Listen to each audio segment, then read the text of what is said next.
I'm very lucky to have General Yao here with me to talk briefly about China's role in the rules-based international order that we've been hearing plenty about in recent months, particularly in the context of what Trump and the US is doing to that order.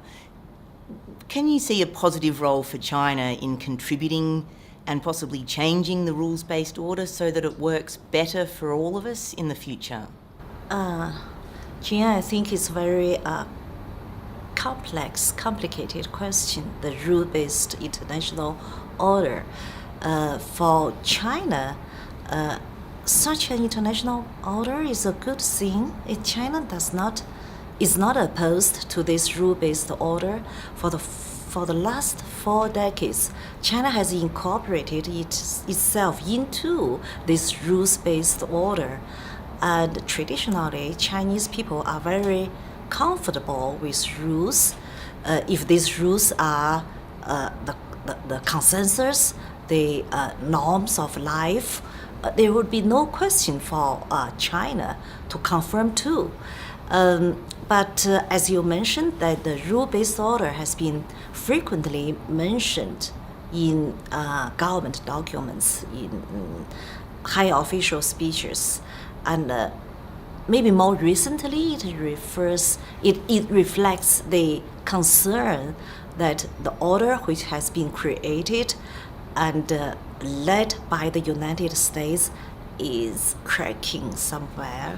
And also, for the last a few years, China has been more or less blamed for being a violator or disruptor of this rule-based order. I think it's very modest of you, and you talked about modesty in China's foreign policy and really in China's way of looking at the world. And it's quite modest to say that China needs to obey all of the rules and that they can't always obey the rules. But of course, in the future, I think China will and should be playing a part in making the rules, not just obeying them. Yeah, I think China is a major player, not only in the Asia-Pacific region, but also in the world. And there are already established rules which are not all of them justified to last for such a long time. And not only China, but the United States and Australia, they need to update these rules. And in the updating process, China has a role to play. And also there are new fields, new domains where no rules have been made so far, like cyberspace, like artificial intelligence, the technology which is going to be applied to many aspects of human lives.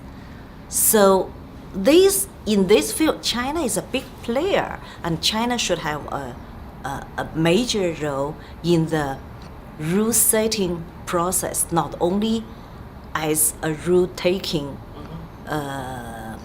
player. I share your cautious optimism that China will play a positive and constructive role in the future.